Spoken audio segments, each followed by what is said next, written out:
Fala, galera. Seguinte, hoje vai ter uma overdose de Léos. Hoje nós estamos aqui com Leonardo Diniz, Leonardo Nascimento e Leonardo Schneider. É assim que vai funcionar o nosso segundo episódio da nossa segunda temporada do podcast Osteopatia Científica. Boa noite, Léos. Boa noite, Boa cara. noite, Léo. Boa noite, Léo. Overdose de Léo, esse cara fantástico que eu tive o prazer de conhecer na formação, veio aqui hoje falar de uma coisa que pouca gente sabe, que é a atenção primária à saúde e o que a gente fala disso, né? Boa noite, Léo. Boa noite, galera. Obrigado pelo convite aí. Vamos curtir esse momento para trocar essa ideia, para reforçar aí a nosso tesão, nosso interesse pela prática da osteopatia aí. Primeiramente queria te agradecer demais, Leonardo Schneider, pela sua disponibilidade de tempo aí, tá? E vamos começar com o nosso primeiro quadro que a gente faz aqui no podcast, que é o nosso momento da ciência. A gente tem um noticiário científico que a gente comenta uma notícia da ciência, lembrando que a gente usa como referência o site Science News, que é um site de notícias comentadas da revista Nature. Então, é um site que tenta popularizar as notícias da revista Nature. E aí eles falam o seguinte, eles falam uma coisa muito legal, que em 20 de abril de 1974, foi feito um estudo sobre a margarina e a saúde do seu coração, dizendo que a margarina era muito melhor que a manteiga para a sua saúde do coração e parará, parará, parará. O grande problema disso é que em 2006, esse artigo foi completamente refutado por causa da quantidade de gordura trans que a gente tinha na margarina. O que vocês acham disso, meus amigos? Isso aí é uma recorrência, essas idas e vindas, né? E até hoje, né? Até hoje tem gente que volta a ter discussões se é ou não é, até esse assunto específico da margarina, né? Manteiga, margarina. E é uma coisa que deixa os profissionais sempre tendo que estar se atualizando constantemente, testando e seguindo uma linha, né? Às vezes o profissional acaba até recorrendo a certos princípios para ver se ele consegue regir eticamente a sua conduta, né? Porque tanta informação que às vezes pensa, não, então vai, então tá, mas eu vou pelo princípio que a manteiga é algo mais natural, a forma é mais orgânica de ser feito, porque é a forma de produção, então eu vou por esse princípio e eu vou adequar ali, enfim, cada um vai tentando organizar o mundo de uma maneira simplificada para ver se dá conta dessas mudanças constantes, né? Uma das coisas importantes que eu acho que a gente tem que analisar isso é a brincadeira que eu faço também sempre do ovo, né?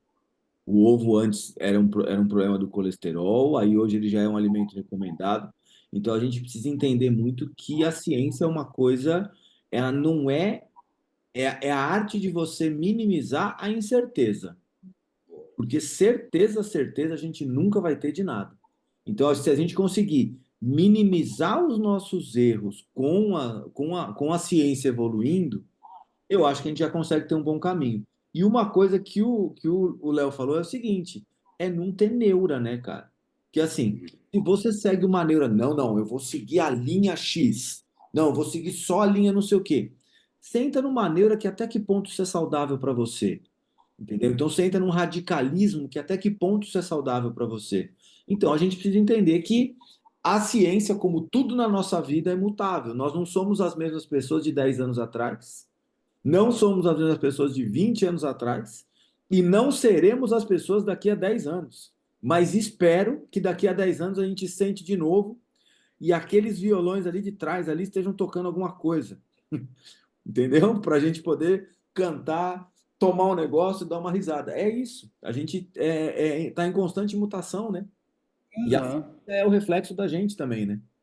Uma coisa que a gente tira desse tipo de notícia, que você falou a questão do ovo e agora a notícia de que há 50 anos atrás eles anunciavam a margarina como sendo uma coisa boa, justamente mostra que a gente não pode ficar parado no tempo, porque como a velocidade da informação aumenta vertiginosamente a cada ano, a gente tem muito mais elemento para analisar, para considerar, e a gente não pode ficar preso nessas neuras, né? A gente não pode assumir uma verdade absoluta, ainda mais num, quando a gente pensa em ser humano, né? Tem tanta coisa que a gente ainda não sabe sobre o nosso corpo, sobre a fisiologia de tanta coisa que o nosso corpo tem.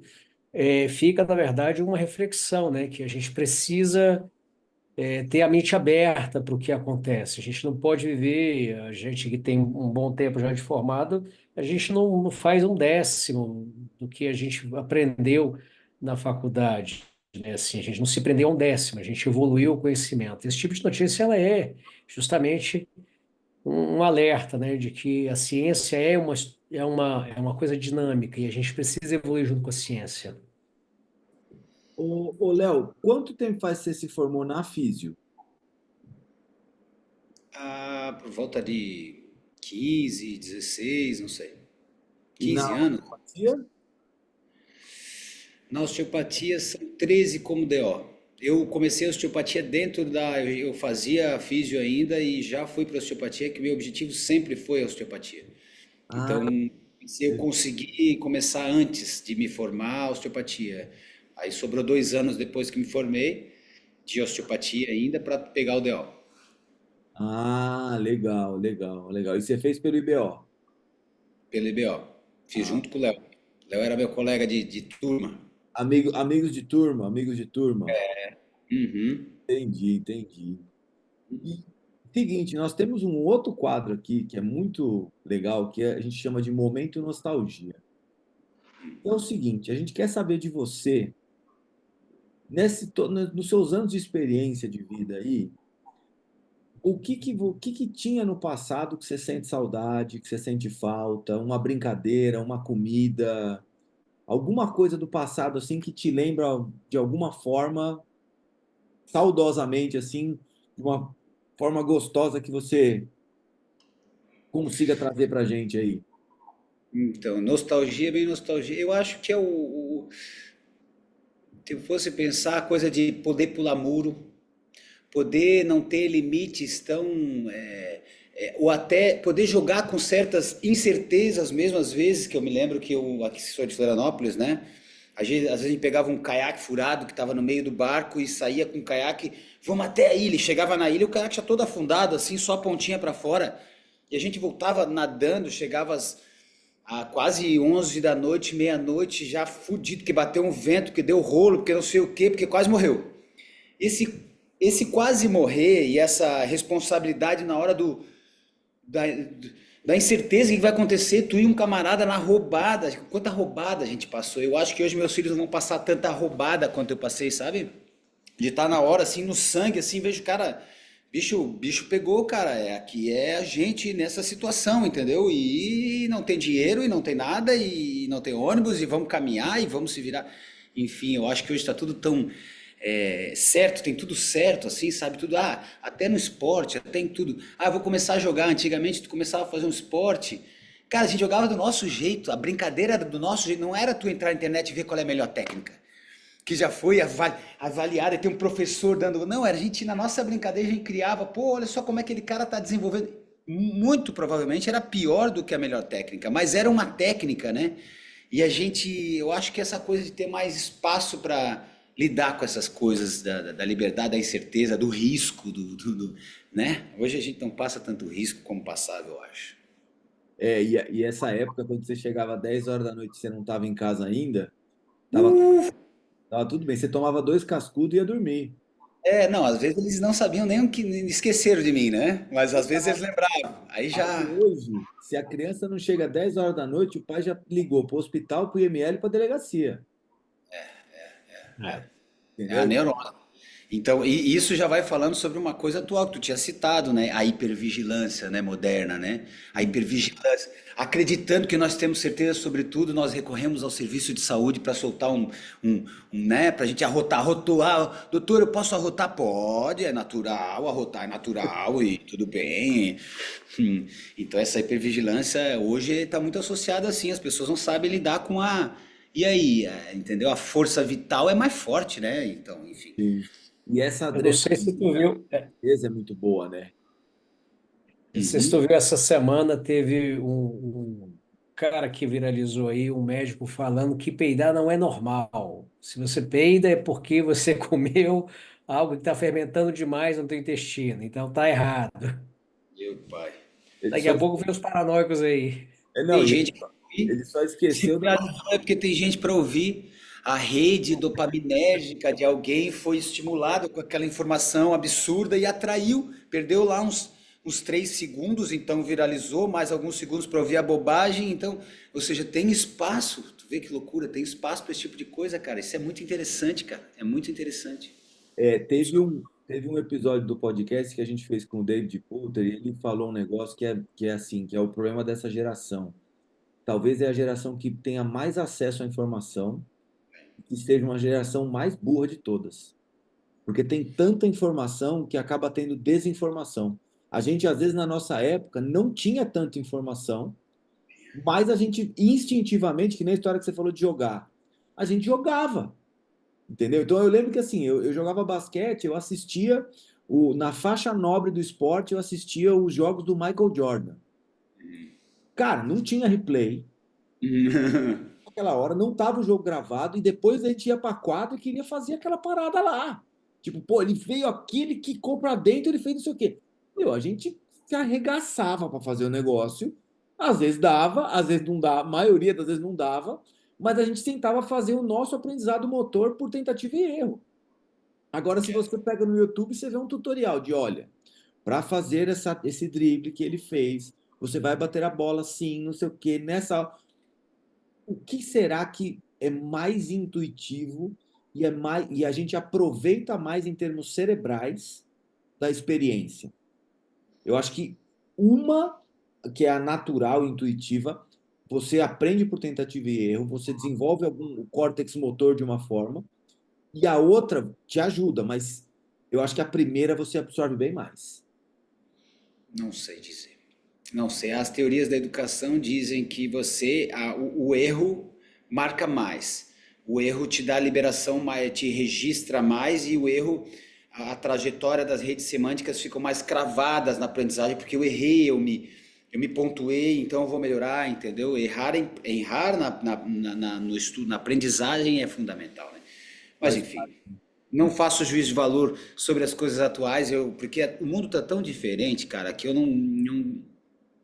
nem fico, eu não sou tão saudosista ao ponto de, é melhor, é pior, já não consigo, eu sei que tá diferente, né? E hoje a internet é um fenômeno, por outro lado, todo mundo fala, é ruim, cara, é um fenômeno, eu faço aula com um professor no Canadá, cara, na faculdade do Canadá tem todas as disciplinas do cara, tu entra lá, tá gravado, tu entra na faculdade do cara em Toronto, pô, legal pra caralho a aula do cara, tu vê todos os seminários direitinho, cara, é muito bom, às vezes de graça, às vezes tu não paga nada, às vezes tu paga lá um FII lá, sei lá quanto, cara, é assim, é espetacular, hoje o conhecimento tá muito, muito interessante, cara, aí eu não sei o que fazer com ele, cada um vai fazer.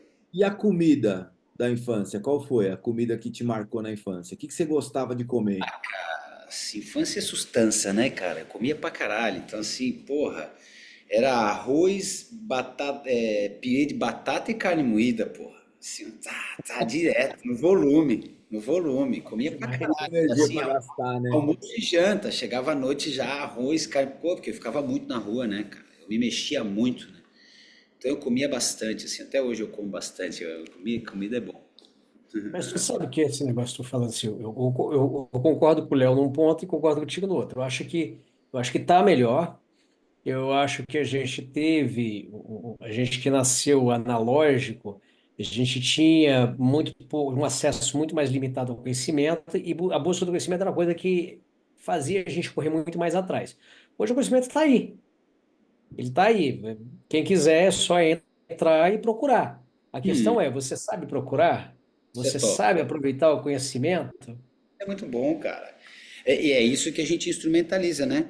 Que é aquela coisa, você, primeiro, conheça-te a ti mesmo, lá do Sócrates da vida, que tu vai, só a partir de boas perguntas, você tem respostas interessantes, né? Mas quem vai fazer boas perguntas? Você, no âmago do conflito que você tem com o mundo, do teu interesse. O interesse não é só teu. O interesse é teu, a partir do que tu vive. Então, as pessoas que não têm o marco do interesse como guia para progredir na construção do saber vão se perder.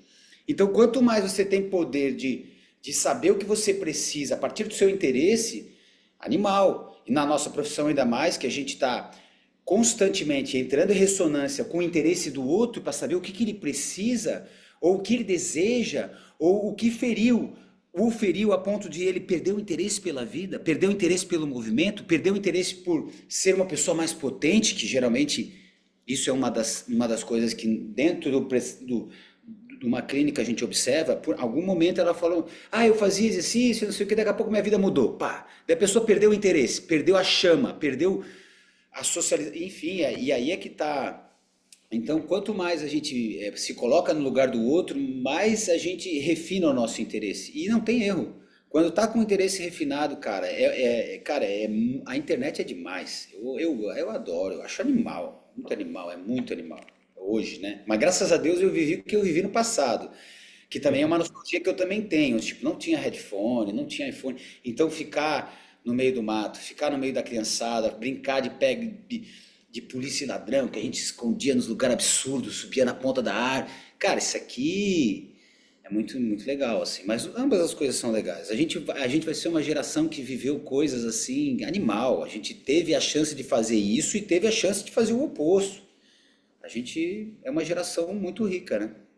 E como que É. foi a primeira vez que você entrou na internet? Que eu lembro, sabe o quê? A primeira vez que eu entrei na internet eu estava na faculdade. Eu entrei na internet para procurar, eu procurei no KD. Lembra? Que era aquele Cadê? negócio de busca. Era o KD. Aí eu procurei no KD e o A do KD era um arroba. Aí eu procurei no KD alguma coisa sobre dor lombar, alguma coisa assim. E eu fiquei impressionado, porque a gente tinha acesso a livro e artigo impresso. De repente eu olhei aquilo e falei, meu Deus do céu, olha isso. E hoje? Coloca dor lombar no Google. Você acha um milhão de coisas. Como é que foi a sensação de entrar a primeira vez na internet? Você lembra? Cara, eu não sei se eu lembro não. Eu acho que no começo eu fui muito dos livros também, muito tempo, sabe? Eu gostava de me internar com certos livros. Por exemplo, um livro que eu me internei, que agora tu falou de internet, eu me internei nesse livro. Eu sei que tem um monte de coisa errada, mas pouco importa. Que é o do Capange, né? Capange um, 2 e 3. Aí tinha aqueles. Eu vim da engenharia, né? Eu fiz uma boa parte. Eu fiz até a sétima fase de engenharia de produção elétrica, né? Então minha família é toda da engenharia, e outro lado da família é toda da medicina. Enfim, e foi desse conflito que eu nasci. No fim das contas, eu tive um problema de coluna, uma dor Já sei, lombar cheguei. radiada, né? Foi o que me fez estar aqui, né? Minha história foi um pouco isso. Então, assim, eu amava física, amava matemática, cálculo, adorava, tinha feito Ó, todos os cálculos. o E aí eu estilo tive uma dor lombar irradiada. E aí foi isso que me levou a não ficar sentado, não conseguia ficar sentado para estudar. E dali nocebo, analgésico, tua coluna é de um cara de 70 anos, falavam para mim e tal, e com exames e tal, tudo nocebo. Isso há 20 anos atrás. Então, naquele momento eu vivi na experiência na carne do nocebo e não pode isso, não pode aquilo, né? E aí eu me revoltei, comecei a estudar por mim mesmo, né? Eu casei com o Capande no começo, né? Eu tentava eixos e coisas, porque eu não tinha acesso a osteopatia, Mulligan, Maitland, Mackenzie, RPG, tudo, eu não tinha acesso àquilo, né, no começo, né? E aí eu fui experimentando tudo isso primeiro no meu corpo. E por isso mesmo eu sei que muita coisa funciona antes das evidências, eu já sabia que funcionava e eu já sabia que coisa não funcionava, né? Muita coisa eu descobri pela minha dor no percurso, né? Eu acho que isso foi muito válido no meu percurso, né? Eu acho que. E aí, como é que foi essa coisa de internet, cara? Eu sempre fui um bicho grilo, cara. Vou dizer que eu sempre fui um bicho grilo, assim. Então, pô, cara, eu nem me lembro. Nem me lembro quando é que eu comecei a me interessar mais, assim, sabe? Mas nem me lembro. Uma coisa que eu me interessava muito, por exemplo, era. Claro, eu tive aula com o Palmiro, né? Palmiro era o Palmiro era assim, tipo, o Palmiro é tal assunto. terceira Aí tema o do Palmiro áudio, falava tem aula assim, com o Palmeiras. ele pegava um pendrive e eu vou dizer que o Palmiro foi o meu primeiro Google.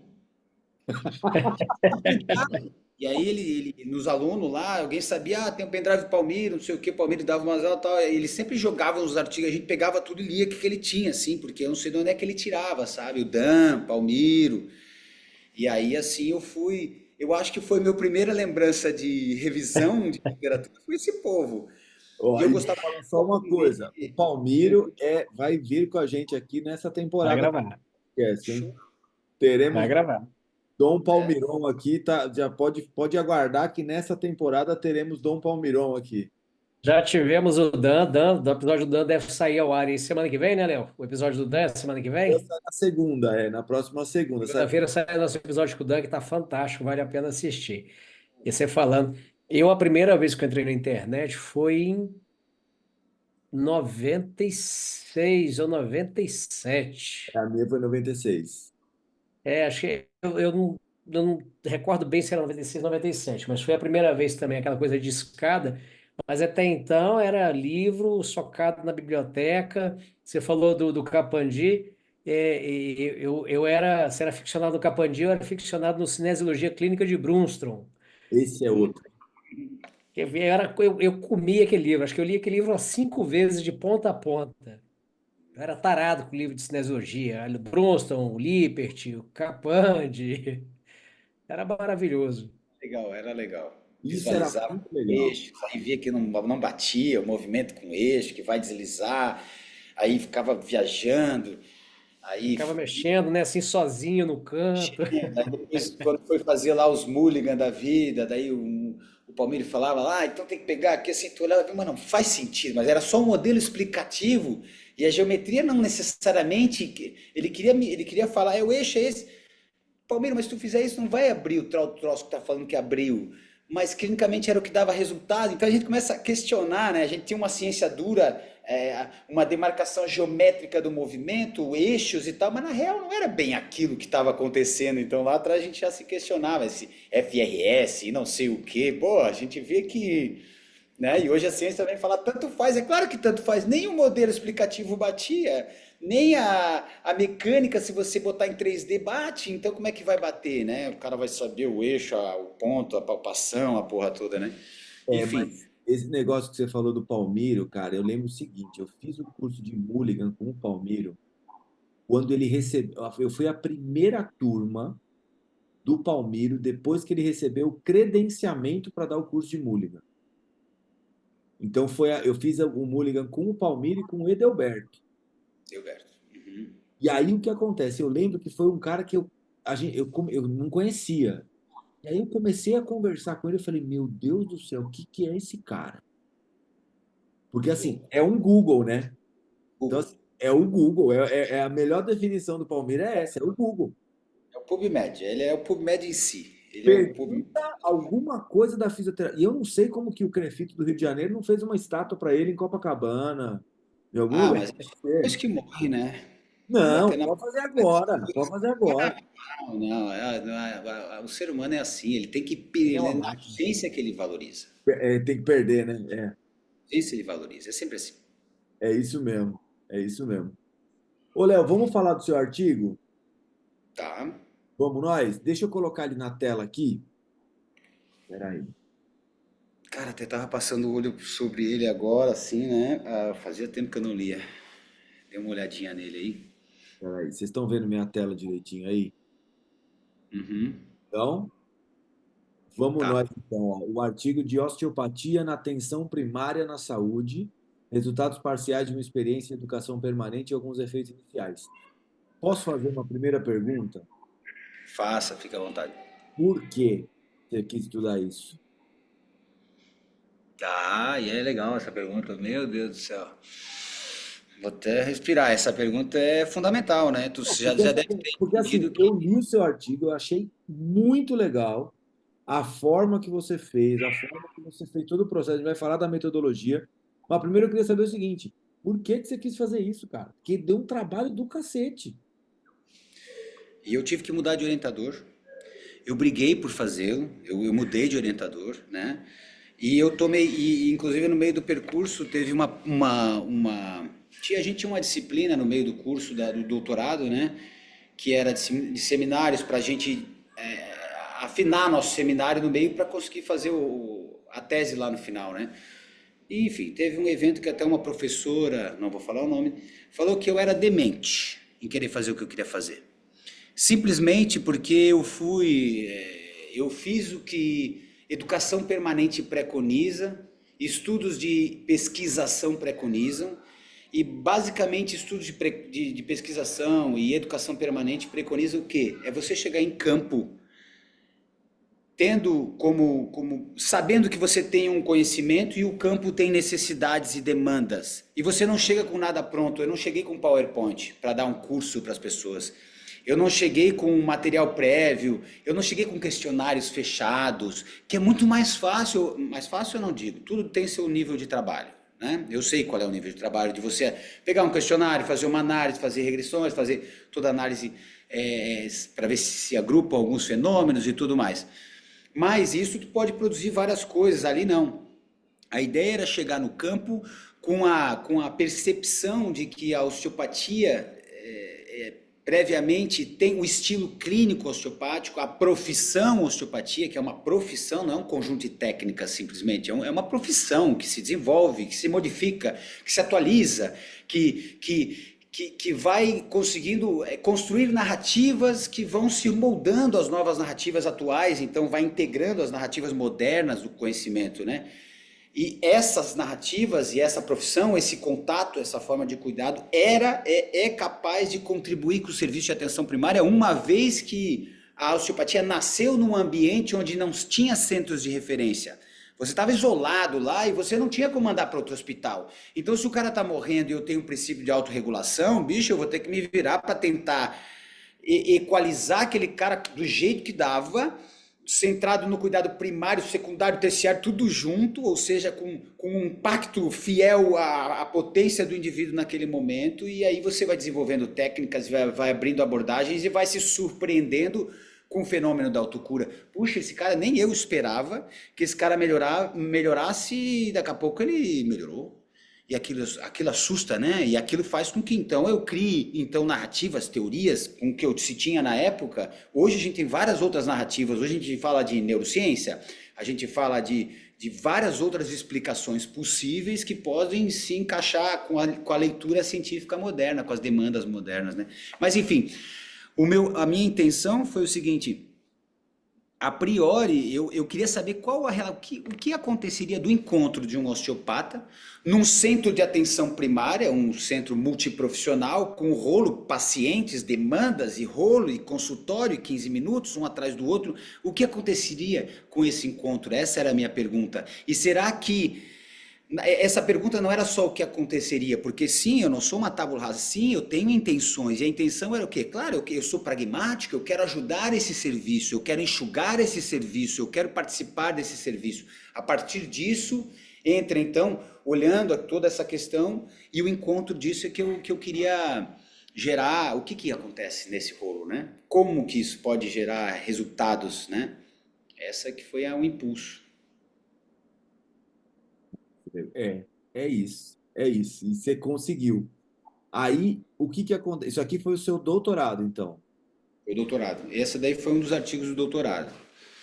Tá, entendi. Então, conta pra gente o que você fez. Já contou. Então, O que você fez aí nesse estudo? até onde que eu vou, não faz tempo que eu não leio, mas eu dei uma passada de olho, assim. Basicamente, assim, então, né, segundo essa premissa, está lá o serviço. O serviço tem demandas reais, não são teóricas. Essas demandas são de coisas que são estatisticamente prevalentes, né? O que tem? O que tem no serviço? O que se atende no serviço de atenção primária? É uma cefaleia, é uma dor é uma diarreia, é uma gastrite, é uma dor lombar irradiada, é uma febre, essas diferentes clínicas, né? E ali, dentro desse fluxo natural, se coloca, então, a gente faz um atendimento multiprofissional com a equipe, e a equipe faz lançamão de todos os recursos e todos os protocolos e tudo a forma como se atua ali. Então, por exemplo, chega uma pessoa com problema, ela vai esse aqui eu vou precisar mandar para fazer um exame, mas ele vai tomar essa medicação e ele vai ser encaminhado para esse outro profissional. Enfim, esse o protocolo tá. E aí eu perguntava para essa equipe, o método seria, a equipe atende coletivamente, médico, enfermeiro, nutricionista, e claro, geralmente vai começar pelo médico ou pelo enfermeiro que faz o acolhimento inicial, como é feito no serviço naturalmente. Eles vão estabelecendo seus diagnósticos, seus nomes, suas nomenclaturas e tal. E no final eu sentava de cantinho e falava: e aí, qual é a ideia de prognóstico? O que vai acontecer uma vez que você fez uma intervenção nessa pessoa, lançou mão dessa fármaco, desse princípio ativo e desse princípio ativo? Qual é o esperado? O que vai acontecer com ela, né? Qual vai ser o desfecho futuro? E claro, o desfecho futuro é baseado, basicamente, todo mundo faz uma projeção de futuro. Quando você faz uma intervenção, você pensa, vai dar mais ou menos isso. Claro, existe uma incerteza, mas eu acho que vai dar isso. E assim, os profissionais iam falando, esse aqui vai melhorar, esse aqui não sei, isso aqui vai dar isso e tal, vai precisar de mais remédio, vai precisar de mais exame para investigar e tal. Feito isso, a gente acompanhava essa pessoa numa segunda consulta, via o que acontecia e depois entrava em cena o osteopata. O osteopata entrava no serviço e todos olhando ao redor, ali, tá, todo mundo naquele momento. A gente criava um cenário que eu antes os eduquei, não é que eu eduquei, a gente criou uma dinâmica de respeito para que você, mesmo que não entendesse no primeiro momento, olhasse, curiosidade, que a gente chama escutativa, que são coisas que a gente usa até na clínica, né? Você se abrir a formas diferentes de se expressar, enfim. E aí ficava o grupo multiprofissional e o paciente vinha e voltava e eu fazia uma consulta com ele. E a consulta rolava e eles tinham o direito de fazer perguntas, os profissionais e tal. E ali eu estabelecia narrativas de conexão, né, entre o conhecimento osteopático e o que ele fez, e a avaliação, e o sinal e sintoma de X, de Y e Z. A gente atendia ali, na hora, fazia o que era necessário, conversava, acolhia, falava sobre diversos assuntos no ponto de vista de um osteopata, né, regido aí pelos seus princípios, pelas suas narrativas, pelas suas técnicas, pelas suas intervenções, suas ferramentas e tudo. E depois a gente revia a pessoa no final e via se o prognóstico se manifestava ou não. E era a distância do prognóstico, a proximidade, que fazia com que um fenômeno se aproximasse. As pessoas, os próprios profissionais, tinha profissional que se encantava, tinha profissional que não pode ser. Tinha profissional, principalmente os que têm mais, eles têm que ser o centro do cuidado. A medicina em si, né? Tem que ser o centro do cuidado, não pode ser. Que negavam e falavam assim, por exemplo, não, então não era tão importante quanto eu pensava. Não, aquilo era um sintoma importante como você pensava e você ia acionar o protocolo, a sequência que ia levar, se a gente fizer uma análise de custo-benefício hoje, saúde baseada em valor, que são as linhas, que se tu lançasse mão ia ser ressonância, não, primeiro raio-x, depois ressonância, depois da ressonância mais 4 meses, daí desse anti-inflamatório, algum analgésico e tal, que estava se dando, e depois eles viram uma quebra no percurso e a pessoa melhorou. Sabe? E essa melhora assusta, né? Quando a pessoa vem de fora e fala, não acredito, cara, fazendo isso, soltando assim, pedindo para fazer um movimento assim em casa, porra, aí tu explicava, né? Isso que era interessante, então, muito rica a pessoa, as equipes olharem isso, né? E depois que elas olhavam, eu pegava as técnicas que eu utilizava e aí sim, uma vez que a minha experiência de aprendizagem foi sentir o corpo, então eu fazia com que ele sentisse a técnica em si. E foi muito rico, porque à medida que as pessoas iam sentindo a técnica em si, que foi utilizada no paciente e funcionou, eles viam que, olha, ganhei arco, pô, tô mais solto, tá mais leve. Aí tinham todos eles, profissionais da saúde, têm problemas de saúde, mas assim é a rodo, isso a gente vê dentro do serviço. Todos são medicados, todos se automedicam. Então tem uma rotina em relação ao seu próprio corpo. E o mais interessante, quando o bicho pega na atenção primária ou no atendimento no mundo real, quando o bicho pega. E se você é um bom profissional, inclusive, se você se colocou no lugar da pessoa, você fala assim, olha, o que eu faço para mim é isso. Na hora que o bicho pega, tu não sabe mais o que eu faço para mim é isso. Então, se eu tomo remédio, eu dou remédio. Se eu sei me autorregular, eu tenho muito mais... E tem um monte de evidência científica falando que fisioterapeuta que pratica exercícios físicos tem mais capacidade de prescrever exercícios físicos, por exemplo, né? E assim por diante. Então, isso se manifestou de uma maneira muito linda. Teve várias histórias, foram várias narrativas, várias histórias, foi tudo filmado. Eu tinha um cinegrafista que gostou da ideia, que era meu paciente, na verdade, francês, e ele falou, cara, eu quero ir, eu quero ver. E ele filmou, eu tenho tudo filmado, né? Eu tenho um documentário disso, né? E assim, né? É uma ideia muito boa, e aí você percebe que a galera vai comprando a ideia, fica muito mais legal, né? Foi legal, cara. Ó, Foi um legal. negócio interessante que eu vi aqui foi a equipe. Cadê, ó? Você tem uma parte aqui que você Médico, descreveu a galera enfermeiro, Quatro equipes. terapeuta, aqui, ó. agente 35 comunitário. de saúde da família e núcleo de apoio de saúde da família, incluindo 3 médicos, 7 enfermeiros, 5 fisioterapeutas, um psicólogo, um técnico de enfermagem, 10 agentes comunitários, 3 educadores físicos e alguns residentes e acadêmicos de medicina. Aham. E também 21 usuários do sistema, né? 21 usuários que eu digo foram 21 estudos de casos gravados, né? Aí eu Legal. botei esses 21, né? E foi gente, cara, foi história para contar, foi interessante, assim, sabe? Muito. E essas capacitações que você fez de 32 horas foram 8 encontros semanais com cada uma. O que você fazia nessas capacitações aí? Tá. Então, assim, a gente conseguiu um espaço dentro do HU, do hospital aqui, universitário aqui, para fazer um momento que a gente chamava agora de concentração e depois um momento de dispersão. No momento de concentração, eu procurei fazê-los entender a metodologia, como é que a gente ia se jogar no acaso do serviço para a gente organizar, para não ser uma bagunça, porque senão, né, tem que ter uma ordem para que cada um fale, respeite o outro e tenha uma dinâmica de escutar, porque é paciente, tudo.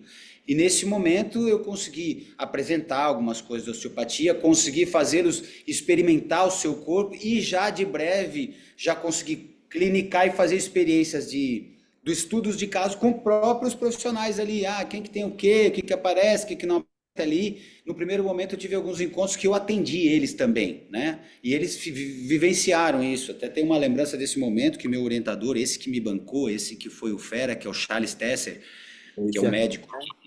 Ele tá? foi um querido, ele é um cara muito dedicado, louco, né? Louco, daqueles loucos que só estuda louco, lia tudo, revisava tudo, e eu ia para o pau, né? E ele é muito bom. Esse cara é uma referência em desmedicalização.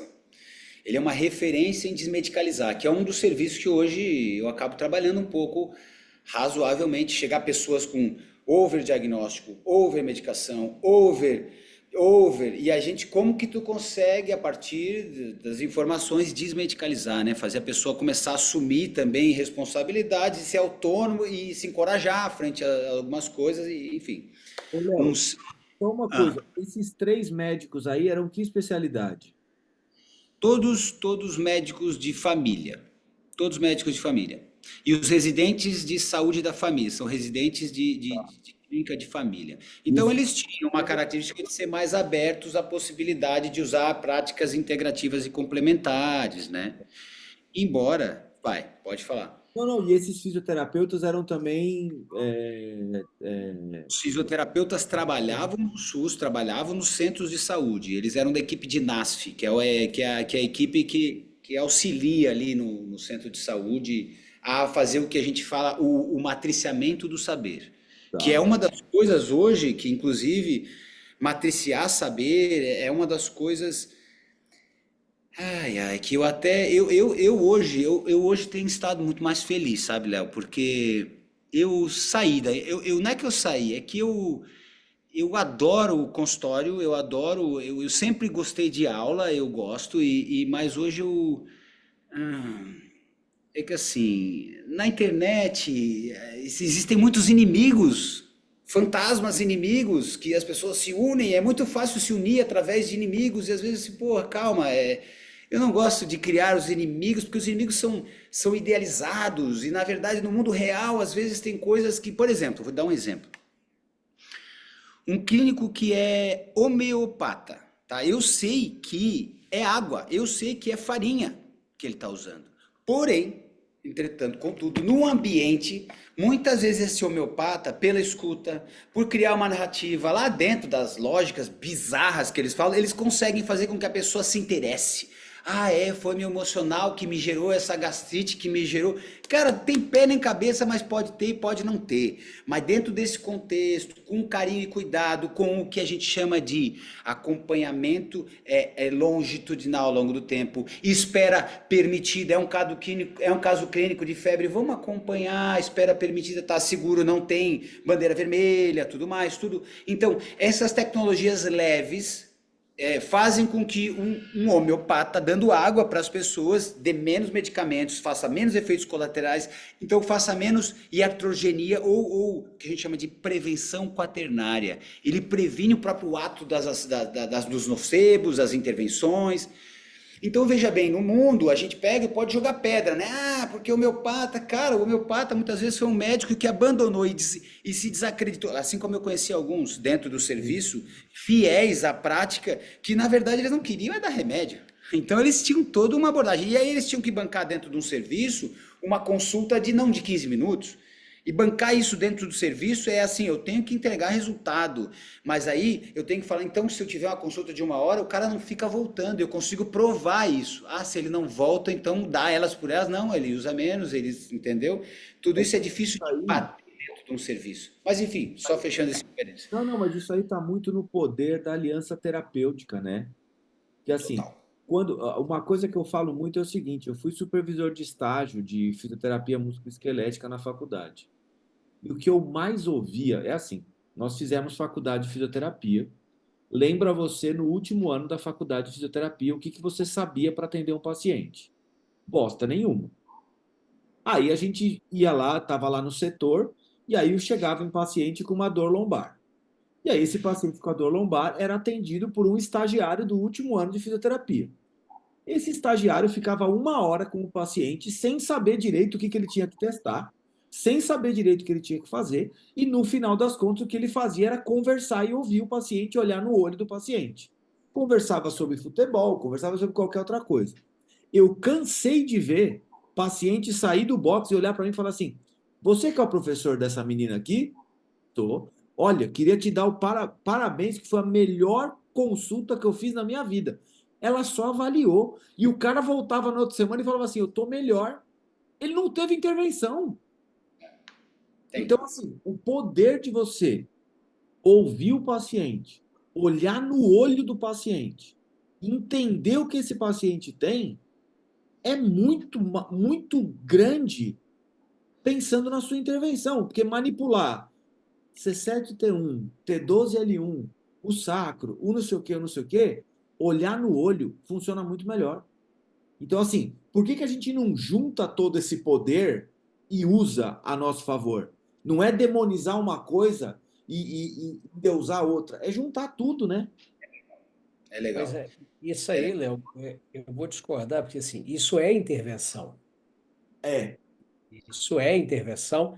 Foi o Renan, inclusive, também que falou isso para a gente no podcast dele. Eu acho que existe uma coisa em comum de todo profissional que sempre, que é incansável na busca do conhecimento, e é legal o Léo trazer esse conceito do matriciamento, porque, na verdade, é o matriciamento e também no trabalho dele ele fala do tratamento centrado na pessoa. Se você parar e observar a nossa carreira, a nossa linha profissional, você vê que a gente já fazia isso sem ter esse nome, porque era o fato da gente parar, escutar e procurar entender as limitações, as expectativas, as dificuldades, aquelas catastrofizações que os pacientes já relatavam para a gente naquele caminho. E o fato da gente escutar e conversar e fazer essa educação é uma intervenção. E isso também é tratamento, isso é uma abordagem de saúde essencial. O que eu achei legal, Léo Schneider, é justamente esse fato de você levar um aprendizado que se você, não eduquei. Na verdade, é um processo de educação, sim. Você mostrou o que é que a gente faz. Isso é um processo de educação, assim como a gente que acompanhou muito médico, muito educador físico, muito nutricionista, a gente também estava sendo educado no trabalho dele. Isso torna a gente mais sensível ao que o outro profissional, ao que o outro profissional faz, ajuda a gente a dar melhores referências, melhores orientações, não só para o paciente procurar um atendimento adequado, mas para nós mesmos, para a gente poder se cuidar, né? Então, assim, na verdade, é tudo um processo de educação. E isso, se eu não me engano, você me corrige, obviamente, isso também é parte do conceito do matriciamento, né?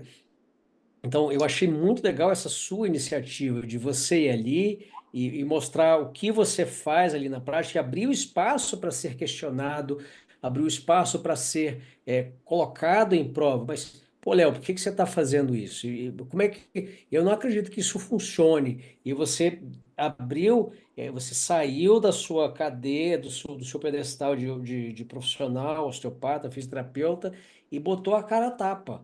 E, cara, isso aí foi lindo, fantástico. E aí as pessoas perguntam, mas por que que você atende com tão poucas sessões ao seu paciente? Porque eu presto atenção.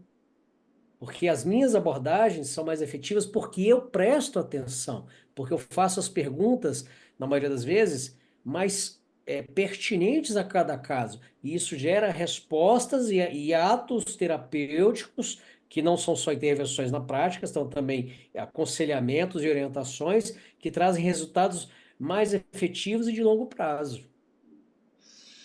Eu preciso dar uma pincelada de uma coisa que eu acho legal, que é essa questão do matriciamento, essa tecnologia de matriciamento, que é uma forma como, dentro de uns centros de intervenção públicas de atenção primária, pegando e procurando enxugar a atenção no Brasil básica, né? Enxugar quais são os principais problemas, a gente tem que resolver mais ou menos aqui, né? Como é que isso funciona? Funciona que todos os profissionais, para conseguir dialogar sobre algumas coisas, eles têm que romper a sua limitação da sua estrutura profissional. Eu só sei disso, porque depois que eu só sei disso, e tu só sabe disso, e tu só sabe disso, a gente não se comunica e o paciente não entende mais nada. Então, matriciar, a equipe do NASF, que é uma equipe de fora, ela vai matriciar conhecimento. Como é que isso funciona?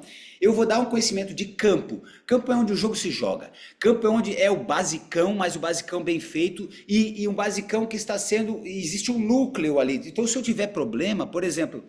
A gente sabe que a pessoa tem uma dor no joelho e a pessoa está obesa. Se eu desconsiderar que essa pessoa não tiver nenhuma relação ou nenhuma mudança comportamental frente ao hábito alimentar para que ela consiga perder um peso, mas também não seja brusco, mas também seja, né, esteja integrado dentro de uma atitude osteopática, também pensando em mecanismos de autorregulação, trazendo narrativas interessantes, ganhando mobilidade. Então, assim, eu como osteopata bebo, por princípio, o osteopata já tem o princípio da totalidade. Então a gente já tem que buscar beber das outras, de tudo que é possível para ser centrado na pessoa e não ser centrado no meu recorte. Eu sou fisioterapeuta, infelizmente, sobre esse assunto existe outro núcleo especializado, eu nunca vou querer nem ver. Não, cara, não. Pelo simples fato de eu ser osteopata, comprometido com o fato de entender o todo sempre e o todo me gritar, eu vou ver que assim, se eu não atendo, e os grandes benefícios são quando você faz o básico bem feito nas diferentes áreas, não é o super, ultra específico, é o básico do comportamento, o básico do acolhimento, então o básico da origem da psicologia. O básico da nutrição, o básico da relação com o alimento é o básico da nutrição. Você tem o básico do movimento, o básico, quando você tem o básico das coisas, e é isso que é o campo de matriciamento. Então, assim, é uma das formas mais efetivas de conseguir se dar alta em paciente, se dar autonomia, a equipe inteira saber conversar sobre a mesma coisa. E no consultório, isso não funciona só no ambiente público, não. No meu consultório, a partir do momento que eu me interesso, que eu sei sobre as coisas, eu dialogo sobre as coisas e ali eu resolvo muito mais coisas. Mas eu sei que dentro da narrativa geral, é uma coisa que eu fico meio assim e tal, eu sei que tem uma ordem de falar assim, não, eu sou fisioterapeuta e tal, e só faço a minha parte muito bem feita, e eu não posso... Cara, não é questão de poder ou não poder, é uma questão de que o básico eu tenho que conhecer. Se o básico não funciona, aí sim eu encaminho as coisas, entendeu? Porque nos serviços gerais o dinheiro é escasso, não tem como a gente conseguir. Ótimo seria se todos os serviços fossem multiprofissionais, interdisciplinares e reuniões para falar sobre o paciente, mas quando o bicho pega no atendimento, esse cara não tem dinheiro para ir lá fazer com o nutricionista, depois com o psicólogo, e ele chega na tua como osteopata, ele te fala que ele quer se matar, cara. E aí tu não vai saber de comportamento, tu não vai saber olhar no olho do cara e ver assim, cara, adianta eu encaminhar? Não vai, ele não vai. Tu não vai saber sobre álcool e droga, tu não vai saber sobre tudo isso, que é o quê? Que é o que mais prevalente, dependendo do teu público, entendeu? Hoje em dia, como o Léo falou, o mundo muda. Hoje as demandas são... Hoje chega os louquinhos, tá tomando Venvance. O que tu sabe de Venvance? Que ele tá focado, que ele tá com hiperfoco. Aí vem cheio de diagnóstico. É proteína, hiperfoco. O mundo mudou. Antigamente o cara era um Foi mudando o comportamento, foi mudando as compulsões, foi mudando os desejos. E por isso que nós, como osteopatas, temos que estar sempre atualizado. A gente ama, a gente estuda que nem. E é isso, a gente vai pra frente, a gente vai aprender sobre tudo, sabendo que tu nunca vai dominar todas as áreas. Mas uma coisa é verdade. E por isso que a gente sabe, por isso que a gente tem a segurança do ato clínico. Cara, a gente consegue levar uma pessoa a uma estabilidade comportamental com tudo isso. A pessoa, estabiliza. Ela chega cheia de informação, ela chega do teu lado, parece que ela, eu posso tomar uma informação de cada vez? Pode. Fique à vontade. Faça primeiro esse exercício, depois faça esse aqui e vem comigo. E é isso que é interessante, entendeu? Eu falo demais, né, turma? Não, mas ó, vou falar. Pode continuar. Para mim tá ótimo.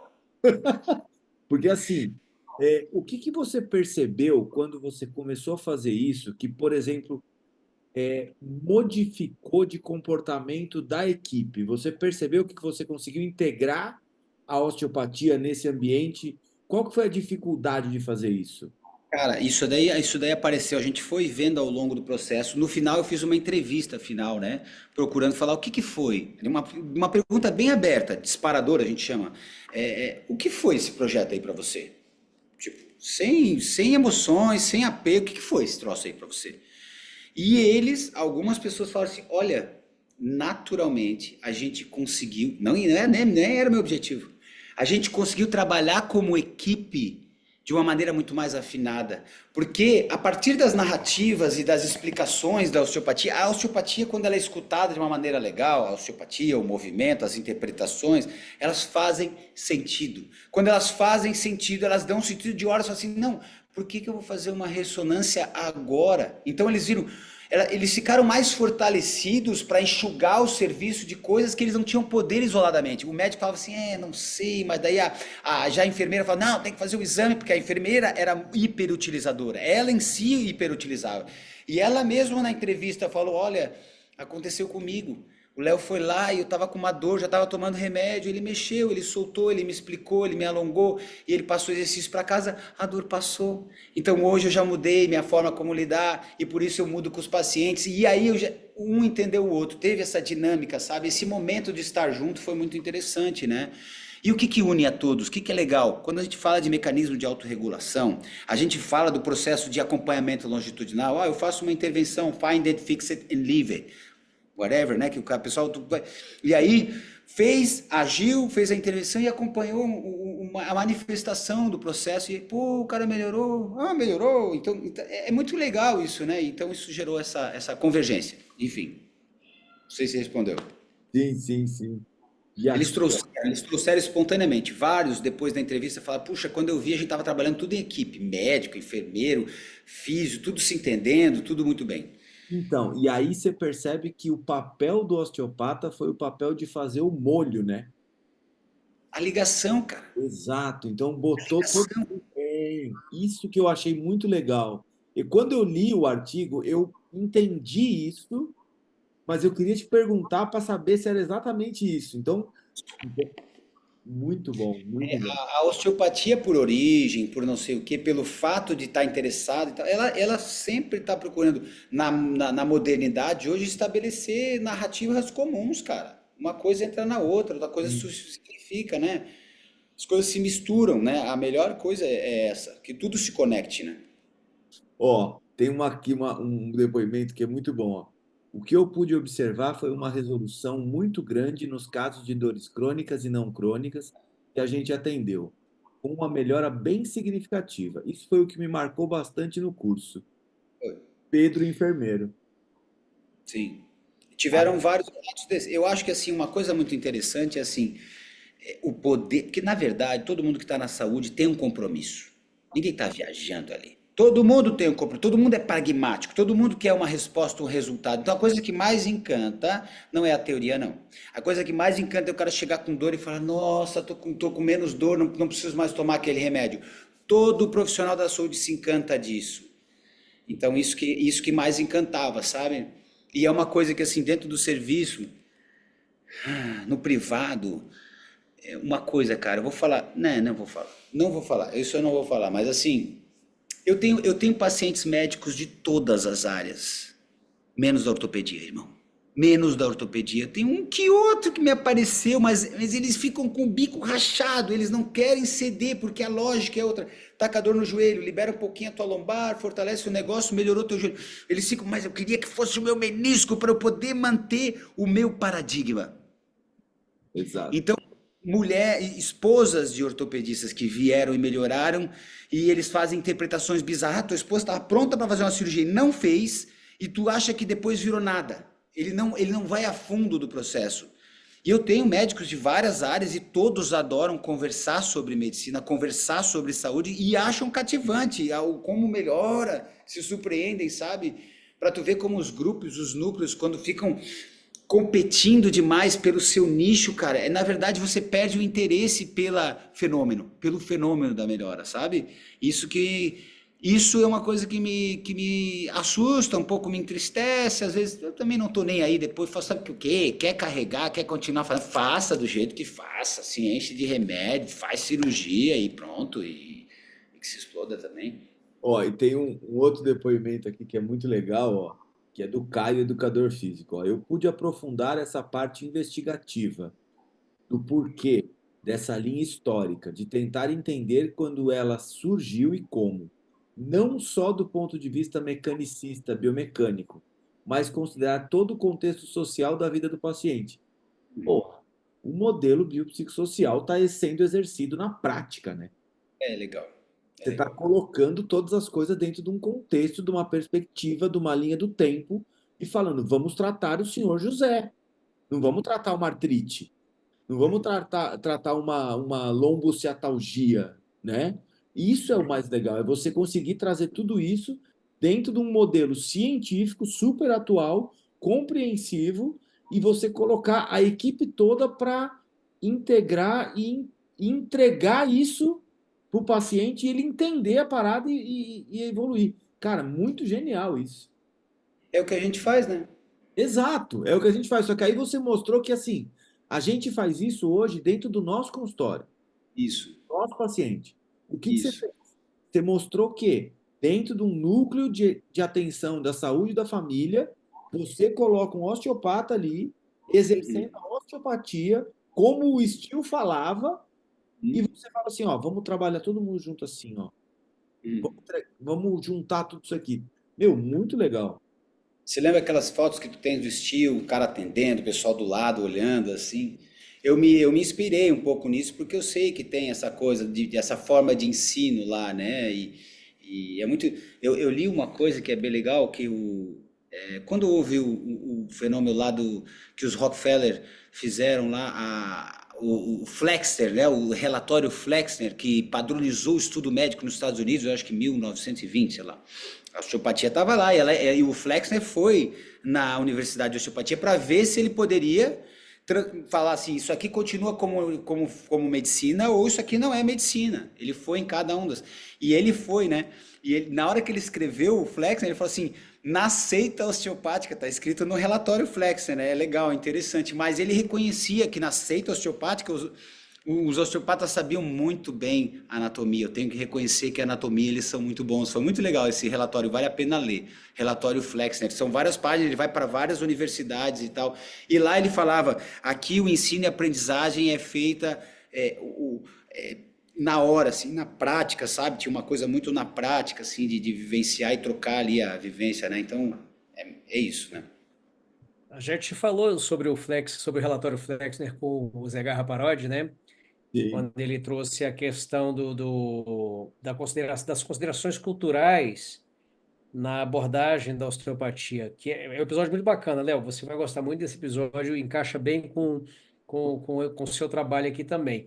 O que eu acho fantástico é o seguinte: dentro do consultório, a gente no consultório privado, tudo é mais fácil para a gente, porque a gente vive num ambiente controlado, a gente comanda a narrativa do consultório privado, e você cai num atendimento primário, onde você tem que lidar com muitos profissionais diferentes, onde você tem uma briga de ego muito pesada, né? E você tem uma demanda que é acima da capacidade de atendimento, então há uma pressão por um resultado rápido para poder girar a fila, para você criar aquela estatística. Não, a gente atendeu 250 pessoas hoje. E você conseguiu ir lá e desacelerar aquilo um pouco e mostrar, calma, peraí, é importante ter especialista? Sim, mas o excesso da especialidade, ela danifica o processo terapêutico, porque ela dicotomiza demais o indivíduo e cria uma separação entre as profissões que é perniciosa para o sistema de saúde. Eu achei legal essa sua entrada, essa sua abordagem de mostrar que, na verdade, a gente precisa desacelerar, precisa conversar, sair da bolha da especialidade para poder dividir o conhecimento para gerar mais conhecimento. A gente divide para gerar mais e trazer um resultado que só tem lado positivo, que é você melhorar a saúde da população em geral dentro do sistema público que é massacrado, é sobrecarregado, perdão, no nosso país. E isso foi uma coisa maravilhosa, maravilhosa. E a nossa base de formação da osteopatia, ela é feita nessa coisa de você precisa prestar atenção, você precisa ter a capacidade de avaliar, de perceber, sem depender tanto de exame de imagem, sem depender tanto disso aqui, porque às vezes você está numa situação que você não tem esse recurso. E você tem que fazer um atendimento que leve a pessoa para uma melhora. Eu vou até lembrar, vou lembrar um momento que foi mais, que eu passei umas 2 noites sem dormir, dentro da tese, que foi o momento que me apareceu uma paciente com compressão medular no centro de saúde. Perda de força de membros inferiores de controle do esfíncter. Assim, tá? Assim, já tinha sido internada no passado, lá no Pará, veio morar aqui, daí deu uma melhorada, não sei o que, não descobriram o que foi, não sei o que, chegou com um quadro assim. Também uso, enfim, acredito eu que tudo indica que havia um abuso de drogas também, tá? Então a paciente assim, desse nível. Só que dentro do momento, e eu suando frio, né? Eu fiz o diagnóstico, falei assim, se fosse no mundo ideal, o que eu faria? Encaminho, é hora de encaminhar, bandeira vermelha, foi e pronto, e vamos fazer o que precisa ser feito. Pronto. Eu fiz isso, só que eu olhei para a equipe olhou para mim e falou assim, olha, a gente só conseguiu ressonância para daqui a 4 meses, o atendimento com o ortopedista daqui a 3 meses, e essa mulher vem todos os dias e a colega dela lá que mora com ela falou que ela tá desfalecendo e essa é a situação. E ela vem, ela quer vir. Aí eu pactuei com a equipe, sendo que esses limites, né, são limites que a gente está tensionando a literatura pela demanda. E aí, assim, o que estava na reta? Estava a minha profissão, estava eu, né? Eu estava ali, eu podia, ó, se eu faço uma cagada, se dá um negócio ruim, ó, aqui, ó, tá sendo filmado, tá assim, eu pactuei com a equipe, falei, olha, a gente está trabalhando num nível de incerteza que é absurdo, isso aqui é faca na bota, isso aqui não é brincadeira, isso aqui, vocês estão vendo isso aqui, né? Tá bom. Botei a mão e fui procurando ângulos, procurando estruturas, pega por baixo, pega assim, solta lá, vê o que tem, usa a metodologia, avalia, testa, pá, manda para casa, um pouquinho melhor, foi, daí voltou, pá. Cara, conseguimos harmonizar o cenário, a mulher ficou bem, ela tinha tantas dores que ela teve que cortar o cabelo, que ela não aguentava o cabelo dela. Foi bem, sobreviver. Cara, foi fodido. Eu passei 2 noites sem dormir porque estava tudo em jogo. Mas por que eu fiz isso? Por que eu fiz isso? Porque na hora que o bicho pega, irmão, tu é tomado de uma coisa que tu vê o cenário e tu vai terceirizar e não tem terceirizar. Se eu tivesse na Europa, que eu fiz minha tese, o meu CO, o meu primeiro CO, o professor, quando eu fui fazer o CO, eu não passei no meu primeiro CO. E foi Michel Rox, isso é o Léo sabe, tá? É um cara fadão, bom demais, sabe? Tudo na teoria. Tudo na teoria é bom na prática, tá bom? Beleza, tá bom. Fuma pra caralho, foda-se. Fiz o meu CO. Mas no meu atendimento de CO, me chegou uma louca lá no SUS, lá naqueles ambientes, cara, a mulher assim, dor e tal e tudo. Daí eu fiz a avaliação dela e falei, olha, ela pode ter assim, eu não me lembro o que era. Uma coisa importante, né? E essa coisa importante faria que ela tem que fazer ressonância. Aí eu peguei e fiz um relaxamento suboccipital dela macilíssimo, tranquilaço, só para dar um acolhimento, para ver o que vai acontecer, para encaminhá-la e tal. E depois ele falou assim, tu tá reprovado. Eu tô reprovado por quê? que tu não devia nem tocar nessa mulher. Eu fui reprovado. Meu primeiro CO foi meio traumático pra mim.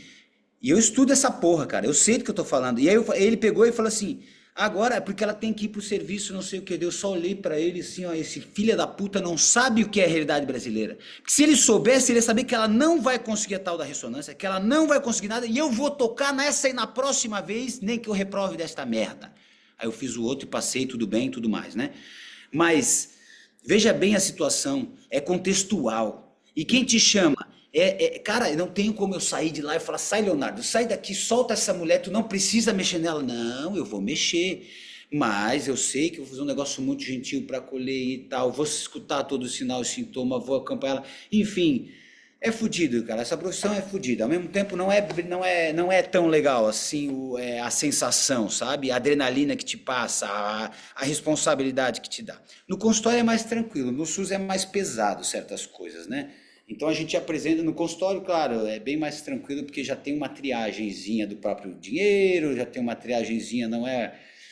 Enfim, a gente pega umas coisa pá, mas na real não é também tão ruim. É ótimo, na verdade é ótimo, mas entenderam, né? É isso. Mas Entendeu? essa foi foda. Eu tenho gravado esse estudo.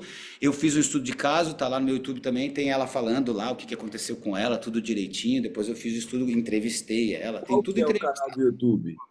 Ah, nem sei, cara. É Leonardo Osteopata. Vai bater em vocês. Ó. Leonardo Osteopata é a gente, né? Somos nós. Somos nós. É Não, Leonardo pelo menos três Osteopata tem. PhD, alguma coisa assim.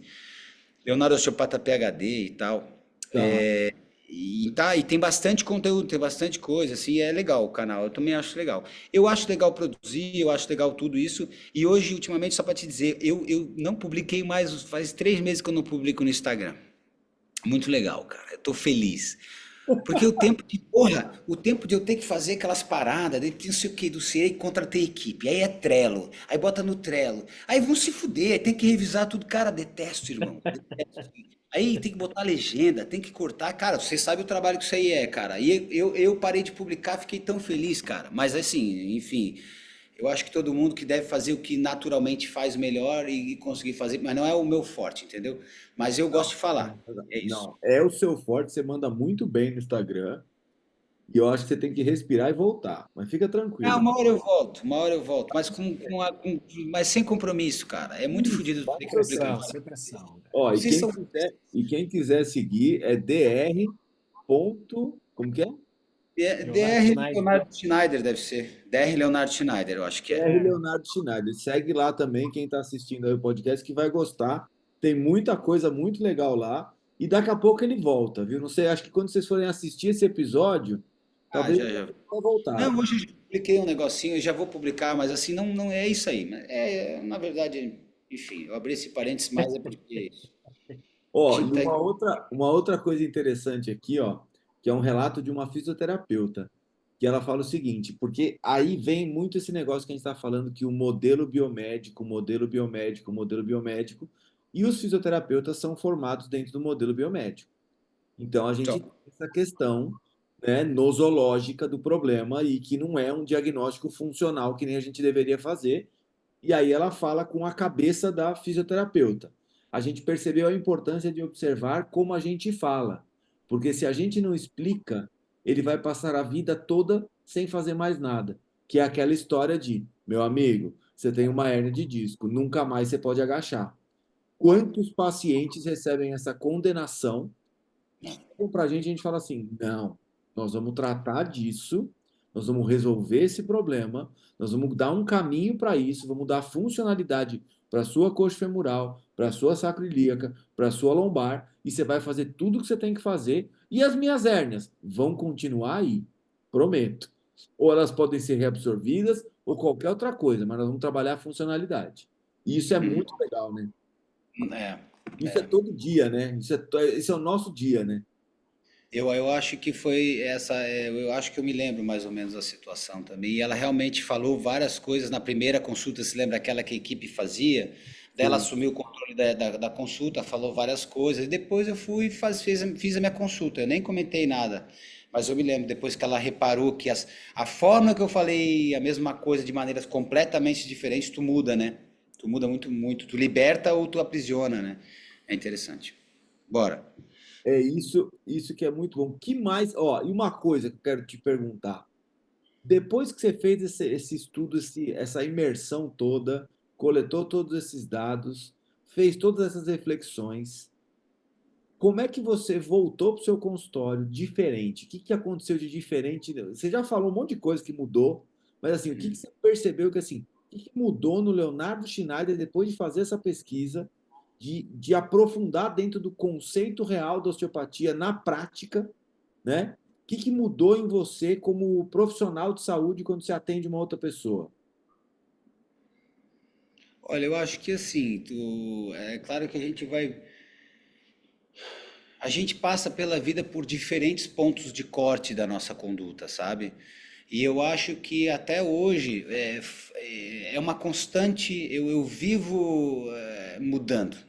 Eu vivo, tudo que me inspira, eu trago para o consultório. Ah, outro dia eu estava lendo filosofia, eu gosto, eu estava lendo lá a República, e Platão, não sei o quê. E, cara, quando vê, a gente está numa situação que a gente vai falar de alegria, de potência de agir, de alegria, de Spinoza, de aumento de potência, de vivacidade. E cada vez tu vais criando um repertório narrativo de tal maneira que a pessoa se sinta dentro daquele repertório e aquele repertório, aquele conjunto consiga acender nela uma chama de vontade de estar contigo dentro de uma coisa. E para que isso? Para que você coloque ela num caminho, e esse caminho é o qual? É o caminho das evidências. Ah, primeiro ela tem que ganhar força, tem que ganhar mobilidade, bababá. Então o caminho é o mesmo, só que a forma como a gente consegue acender aquele coração para que ela vá, aquela motivação, para que ela entenda de onde é que o que, que aconteceu. Então, tudo na vida vai gerando, a partir do momento que eu trago para a minha vida certas sabedorias, eu trago para o consultório. Por exemplo, esse último ano, meus filhos cresceram um pouco, eu voltei a tocar. E meu dedo já nem dobrava do jiu-jitsu direito, cara, não conseguia fazer ré menor. Aí ele dobra agora, tá? E aí voltei a tocar, bicho. Como isso entrou no meu consultório, cara? Sabe? Como isso voltou a me tocar, sabe? Aquela coisa do quando você foi embora, fez-se noite em meu viver. Forte eu sou, mas não tem jeito. Hoje eu tenho que chorar. Sabe? É uma coisa assim de que quando o teu sonho foi embora, sabe? Fez-se noite em meu viver. Mas eu tenho que chorar. A minha casa, as minhas coisas, o meu trabalho não são meus. E nem é meu esse lugar. Eu estou só e não resisto, eu tenho muito o que falar, que é o que a pessoa quer chegar para ti, ela quer falar, bicho. Daí depois que ela fala, ela solta a voz nas estradas, já não quero parar, meu caminho é de pedras. Ou seja, ela vai ter que batalhar, ela vai ter que refinar, ela vai ter que ter um apoio para conquistar a função do seu corpo, para conquistar a sua função social. Já não quero chorar, sonho feito de brisa. Sabe, o sonho se destrói e chega lá um osteopata e remonta o sonho, reorganiza, irmão, reorganiza. Bicho, a pessoa fala, cara, entendi, bora, vou fazer. Ah, tem que ir pra academia, eu vou. Tem que fazer isso, eu vou. E começa aí porque faz sentido para ela o conjunto da narrativa, sabe? E então quando a música voltou foi mais um marco. Quando ela foi embora foi outro marco. E assim por diante, o doutorado foi mais um marco. Mas o doutorado é um ciclo que, por exemplo, eu acho que ele meio que se fecha a cada momento. Hoje, estando aqui com vocês, por exemplo, eu fiz meu doutorado, pouquíssimas pessoas leram. Eu nunca tive. No começo eu tive uma tristeza de ninguém ver nada. Eu fiz documentário, brother. Eu gravei. Eu fiz tudo. E ninguém viu nada. E aí o pessoal quer ver sobre beach tênis numa porra do meu Instagram. E que beach tênis o quê, cara? Eu gosto de beach tênis. Eu jogo, me Já, faz bem. então, já Mas estamos tudo mais. entendendo porque que o Instagram miou, ó, tá vendo? Pessoal, É, Aham. já estamos. Exatamente. Porque o Instagram quer beach tênis, mas tudo bem, eu atendo os melhores do Brasil e não sei o quê, e puta que pariu, foda-se, irmão, mas não é isso, não é isso, o que é o doutorado, mas então, são ciclos que se fecham, entendeu? Então hoje tu vai falar do doutorado, o que que significa? O doutorado é o prazer e a satisfação de estar aqui com dois caras que amam o que fazem, que estudam demais e estão falando comigo de igual para igual. Isso é uma satisfação com respeito que o doutorado me legitimou e eu hoje falo, beleza, cara, ô, conquistou, legal. E só isso, sabe? Para continuar aprendendo de igual para igual. É isso que é o massa, é isso que eu acho do doutorado, é estar aqui com vocês. Isso valeu a pena para mim, entendeu? É Não, mas isso. ó, vai ter muita gente que vai assistir isso aqui, vai lá te seguir na rede social, vai chegar lá no seu Instagram, vai falar assim, pô, eu vi o podcast, ou eu vi não sei o quê. É isso, é assim que funciona. Aí você vai começar a mandar os artigos, falar assim, pô, eu quero ver seu artigo, manda o artigo. É assim que funciona. O nosso trabalho de divulgação científica, eu acho que é o mais importante que tem. A gente precisa tornar a ciência, porque assim, o que você está fazendo o que você fez nesse seu estudo é ciência na prática, entendeu? O que você fez é extremamente científico, só que você pegou a linguagem da ciência, que é aquela linguagem rebuscada, aquela linguagem blá, blá, blá, blá, blá, e falou assim, vamos popularizar, a parada é aqui, ó. Vamos olhar no olho, vamos fazer isso, vamos trabalhar com a catastrofização, vamos conversar com o paciente, vamos entender o contexto, vamos não sei o quê. Pô, o que que você fez? Aliança terapêutica, combateu a hipervigilância, é tudo, modelo biopsicossocial. Porra, pegou e fez exatamente a nossa proposta do podcast, que é o quê? Transformar a ciência em algo simples, porque ela é assim. Só que você precisa entender para usar de forma simples. Entendeu? Tem aquela velha máxima que eu nem sei mais quem falou essa frase, porque tem gente que fala que é um, que é outro, que é assim: quando você não consegue explicar algo de forma simples, é porque você também não entendeu. É, eu É acho. Foi isso. o Feynman, Richard Foi Feynman. porque Foi eu o já vi Richard vários Feynman. autores dessa frase, eu não sei mais quem que é quem. Então, assim, que o Léo fez no doutorado dele? Ele pegou a ciência osteopática e ele falou assim: onde que essa ciência osteopática encaixa nesse modelo de saúde aqui da núcleo de saúde da família? Eu vou colocar isso aí. E aí você criou uma metodologia, então mérito seu e do seu orientador, né? Que um louco comprou a ideia do outro Uhum. e colocou isso dentro do núcleo de saúde da família e fez um puta sentido. Agora, esse trabalho seu precisa ser replicado em todos os núcleos de saúde da família do Brasil, entendeu? Então a gente precisa fazer agora essa informação, essa ideia que a gente conversou aqui, isso tem que chegar em outros locais, em outros lugares, para isso ser replicado em outros núcleos e fazer a mesma coisa. E a gente vai transformar 10 Léo Schneider, 50 e vai fazer isso andar, cara. É, Porque mas eu não tenho essa pretensão, Tem, cara. tem Eu um- entendi. Eu entendi, mas eu hoje não tenho essa pretensão assim, porque eu acho que assim, cada pessoa tem o seu jeitão, entendeu? De agir. E então, assim, se eu fosse orientar alguém, eu ia ver assim, pô, cara, encontra teu jeito de agir dentro de uma metodologia que condiza com o teu jeito. O meu jeito foi esse, foi faca na bota.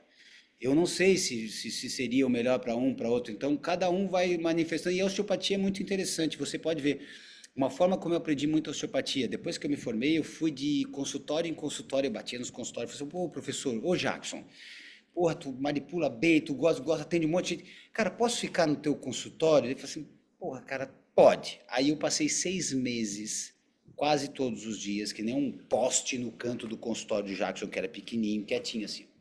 E é ele atendendo, cara. Então, assim, eu fui no Filipaiú, eu fui em outros, e eu aprendi muito vendo, sabe? E o que eu aprendi nesse processo? Cara, cada um tem o seu estilão clínico. A osteopatia é tão legal, e é tão que cada um. Ah, eu gosto um pouco dessa técnica, um pouco dessa, por quê? Porque fecha com o meu jeitão que interage com o jeitão do outro, entendeu? Então, essa parte eu não tenho esse desejo científico, claro, a ciência é da replicação, tudo mais, mas uma ciência que procura a gente tem que falar muito sobre a questão do comportamento e da moral, né, dos princípios, como você. Então, eu entendi que você quis falar, eu adorei, mas eu queria colocar esse detalhe aí, que eu acho que cada um tem o seu jeitão. não, mas E tem que legal ter. demais. tem uma coisa que não é só isso, o Léo, o Schneider, que assim, o que o Léo também está dizendo é que não é só, você não só mostrou que existe espaço para você ter a osteopatia dentro da atenção primária, mas na verdade você mostrou que ali aonde você atuou, você melhorou o serviço. E melhorou o serviço através de uma coisa que todo mundo enche a boca para falar, mas que na prática não faz, que é o Acontece. modelo biopsicossocial, que é o tratamento centrado no paciente, que é a interação multiprofissional real, é a discussão, as pessoas no mesmo patamar e discutindo aquela terapêutica dentro de saúde pública. Então, assim, quando o Léo fala assim, vão aparecer 50, 60, Léo Schneider, a questão é assim, você trouxe qualidade para o serviço público, você mostrou que é possível melhorar a qualidade do serviço público com investimento apenas em pessoal. Você não precisa comprar uma máquina de ressonância, não precisa comprar Sim, 200 equipamentos, você só precisa investir em agregar os profissionais e em melhorar a educação profissional, que é isso que você falou, que é o matriciamento dentro do sistema de saúde, dentro da atenção primária, que tem desafios pesadíssimos, que é muito sim. difícil de se implementar, e você conseguiu, entendeu? Aí você fala assim, pô, mas ninguém leu meu doutorado. Cara, não leu porque a gente vive um momento ridículo de tiktokização das terapias, de lacração terapêutica, do cara saber só qual é a técnica que ele vai usar para tratar o problema X, Y, Z, mas parar para fazer uma análise crítica e pensar em como você age com o seu paciente, de que forma isso muda a vida do paciente, como você interage com outro profissional e como aquilo também muda a vida do paciente, ninguém quer. Ninguém quer porque ainda não enxergaram o valor disso dentro do processo terapêutico, que você mostrou isso no seu trabalho. Isso é uma coisa fantástica. É assim, eu separei várias coisas bacanas aqui. Adorei a parte que você faz aqui, que você discursa sobre os afetos no processo de aprendizagem e de atendimento. Aquilo é essencial. Uma coisa Sim. que é interessante, puxando esse gancho, é o seguinte: o aluno, quando ele está numa sala de aula de osteopatia, ele fala assim: ah, eu quero manipular que nem aquele cara. Uhum. Quero fazer a manobra, fazer o estalo e a janela tem que mexer. Cara, a gente sabe que a real não é o cara que melhor manipula que atende melhor. Não é o cara que faz o barulho mais bonito que tem o melhor resultado clínico. O cara que tem o melhor resultado clínico é o que melhor entende o paciente dele. Entendeu? Então, assim, é exatamente isso que é fazer osteopatia do jeito que o Steele falava que era osteopatia. Se você vai olhar na biografia do Steele, ele fala que ele dá a entender um modelo biopsicossocial em 1870, cara. Uhum. Uhum. Entendeu? E nem estava falando de modelo biopsicossocial. Isso é a genialidade do cara. E aí o que você fez? Você traz esse bagulho e coloca dentro de um núcleo moderno de saúde. Cara, isso é genial. Parabéns, de verdade, muito bom. Show. Legal. Deixa eu ver se tem mais alguma coisa aqui que eu, pô. ah, Cara, mas foi muito colocar os princípios da osteopatia dentro da saúde. Isso aqui sim foi muito genial. Vamos ver se a gente consegue trazer o Pierre Luc, Léo, para falar do livro dele de mitos, dos mitos da osteopatia e Verdade. colocar o Léo como um terceiro, porque é uma discussão filosófica, cara, que assim, é um barato, sabe? É, ô Léo, Vale a pena dar uma olhadinha lá no perfil dele, viu, Léo Schneider? O Pierre Luc Lermite. É Lemite. fantástico. Ele escreveu um livro sobre os mitos da osteopatia. Ele faz uma revisão histórica e aonde a osteopatia peca por essa imitação excessiva do osteopata. Hum. É bem bacana. e a gente Interessante. vai a gente vai gravar alguns episódios que a gente vai chamar de terceiro elemento. Então a gente vai Hum. ter um convidado e um terceiro elemento. Então a gente vai colocar o Pierre Lermite e você de terceiro elemento para trocar essa ideia de filosofia e de osteopatia. Já está convidado ao vivo. Você não tem como falar que não. A gente já convida ao vivo, pra você É, ficar constrangido e falar, não, claro que eu vou participar. É isso. O claro. segredo é esse. Bacana. Show. Ô, Léo, você Aceito. quer falar mais alguma coisa do seu estudo? Você se lembra, assim, alguma coisa interessante? Eu acredito que. Ah, tá. Eu vou falar uma coisa que, como nem tudo são rosas, eu poderia falar que coisa, que rosas, né? A gente pensa, pô, a equipe se afinou e não sei o que, não sei o que lá. Voltei lá. Porque eu atendo aqui perto, eu conheço as pessoas e tal. Voltei lá depois de um ano. A psicóloga tinha mudado de centro. O médico já não é mais o mesmo. A enfermeira não sei o quê. A outra estava sobrecarregada não sei o quê. Ou seja, uma zona geral tudo instaurada e os elementos que foram criados daquela capacitação, aquela equipe que se construiu se desfez. Ou seja, entendeu? É difícil. Quando você não tem um pacto... Constante, né? Hã? Precisa ser um trabalho constante, né?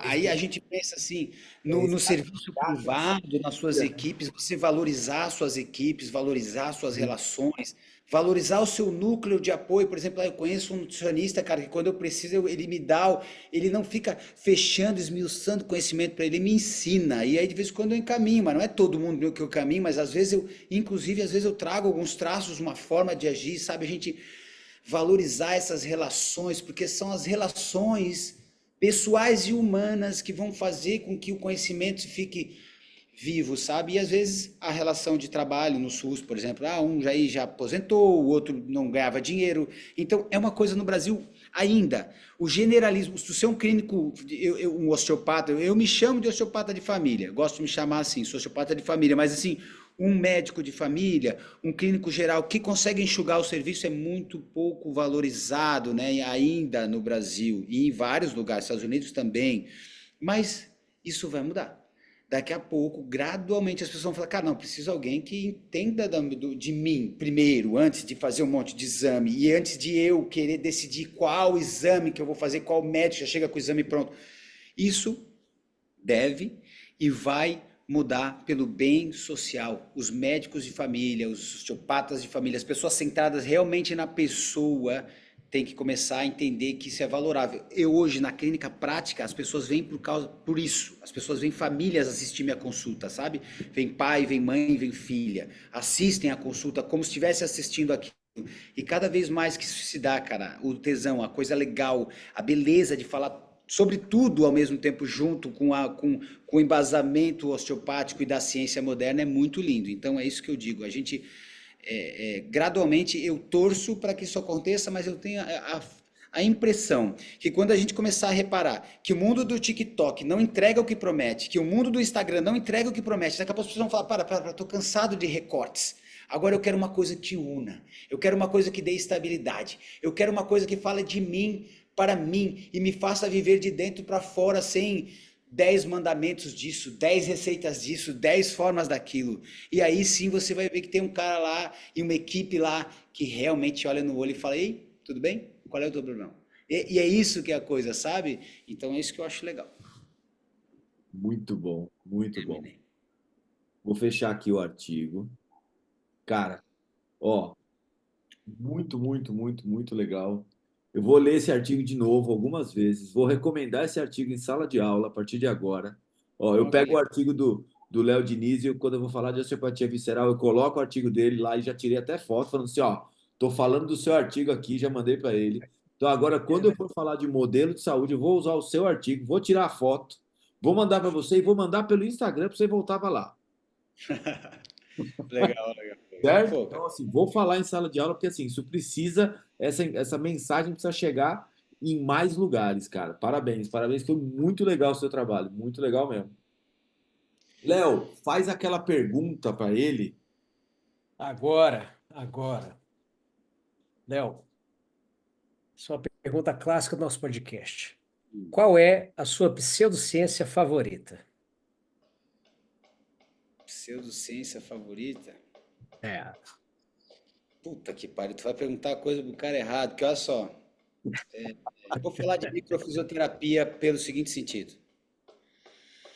A microfisioterapia faz uma narrativa esdrúxula para explicar coisas e fenômenos que às vezes se aparecem no consultório e são fenômenos poderosíssimos, uma catarse, uma liberação emocional, uma ressignificação de uma dor.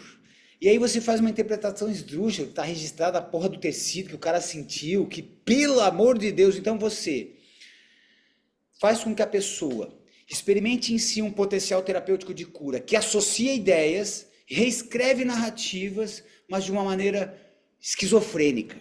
E isso é um absurdo.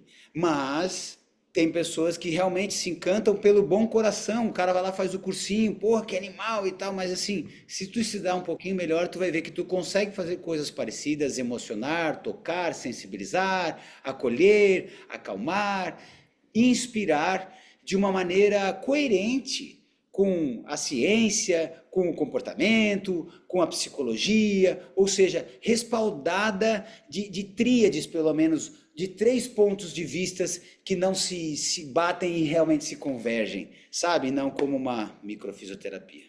Eu acho que é essa. Boa. Foi o segundo voto para microfisioterapia. Ó, Ah, Ó, a Ventosa tá ganhando absurdamente, tá? a a Ventosa não tem o Ventosa que é a campeã. comentar, cara. Campeã. Ventosa é massa demais, né, cara? Quando eu vejo lá os caras jogando cheio de ventosa, cara, eu me divirto, cara. Eu falo, pô, que massa essa tatuagem aí. Cara, eu não tenho o que dizer, tá ligado? Eu dou risada com a galera. Ah, não, faz. Ô, tu não quer uma injeçãozinha na testa aqui? Eu acho que faz. Cara, é legal, é legal. Nem tem que discutir, cara. Deixa as pessoas fazer o que elas fazem, que se matem, né, cara? Porra, é muita ignorância, né? Ah, Mas não tá quer tudo fazer Ventosa, faz, mas é bobagem demais, tá louco. Mas. é, Ó, Léo, e- queria te agradecer demais por esse papo que você, essa disponibilidade aqui com a gente mais uma vez. Te parabenizar pelo excelente trabalho mais uma vez também. E ó, o podcast está aberto para você. Qualquer sugestão que você tenha para fazer, ó, eu queria fazer um episódio assim, vamos fazer. Estamos abertos para qualquer coisa.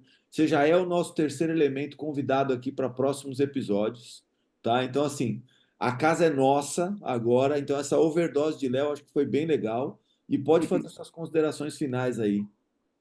Não, eu queria basicamente agradecer bastante que vocês abriram essa possibilidade.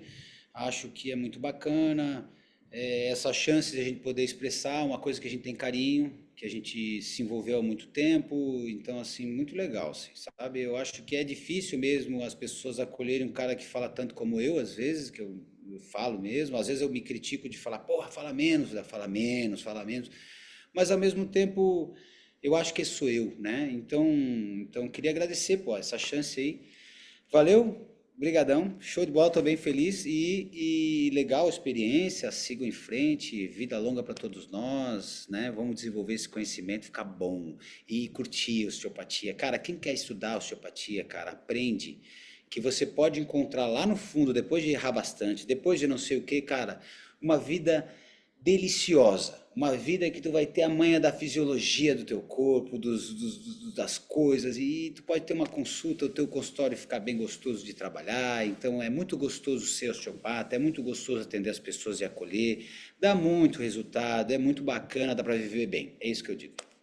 Ó, e outra coisa, sigam Dr. Leonardo Schneider no Instagram e Leonardo Schneider PhD, o canal do YouTube.